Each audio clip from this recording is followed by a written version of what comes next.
కృష్ణప్రసాద్ భూమితో మాట్లాడడానికి వస్తాడు. ఏంటి మావయ్య ఈ టైంలో వచ్చారు అని అంటూ ఉండగా, నీతో మాట్లాడడానికి వచ్చానమ్మా అని అంటూ ఉంటాడు కృష్ణప్రసాద్. మీ నాన్న వెనకాల చాలా పెద్ద కుట్ర జరుగుతుందమ్మా అని కేపీ చెప్పగానే షాక్ అవుతుంది భూమి. ఏంటి మావయ్య మీరు అనేది అంటూ ఉండగా, ఇంట్లో జరిగిన గొడవ అంతా చెప్తాడు కృష్ణప్రసాద్ భూమికి. శరత్చంద్రతో కేపీ గొడవ పడతాడు. మీకు పౌరుషం గనక ఉన్నట్టయితే ఈ ఆస్తి మొత్తాన్ని భూమి పేరు మీద రాసేయండి అని కేపీ శరత్చంద్రని అంటూ ఉండగా, శరత్చంద్ర రేపే లాయర్ని పిలిపిస్తాను, ఆస్తి మొత్తం రేపే భూమి పేరు మీదికి ట్రాన్స్ఫర్ చేయిస్తాను అని శరత్చంద్ర వాగ్దానం చేస్తాడు.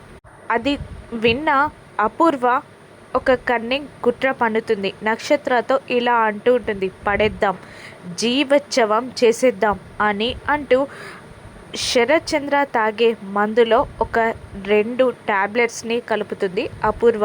ఆ మందు తాగితే శరత్చంద్ర జీవోత్సవంలాగా మారిపోతాడు. మాట్లాడలేడు, ఏది కూడా చెయ్యలేడు, ఆస్తి భూమి పేరు మీదకి మార్చలేడు. అందుకని అపూర్వ ఆ కుట్రని చేస్తుంది. ఆ కుట్ర అంతా విన్న కేపీ నిజాన్ని భూమికి చెప్పేస్తాడు. భూమి షాక్ అవుతుంది. ఏం చేయాలో అర్థం కాక అయోమయంలో పడిపోతుంది భూమి. శరత్చంద్రాని భూమి కాపాడుకోగలదా?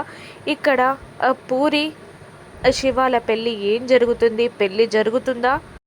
శరత్చంద్రాని భూమి ఏ విధంగా కాపాడుకుంటుందో రాను ఎపిసోడ్స్లో చూద్దాం. Thank you for watching.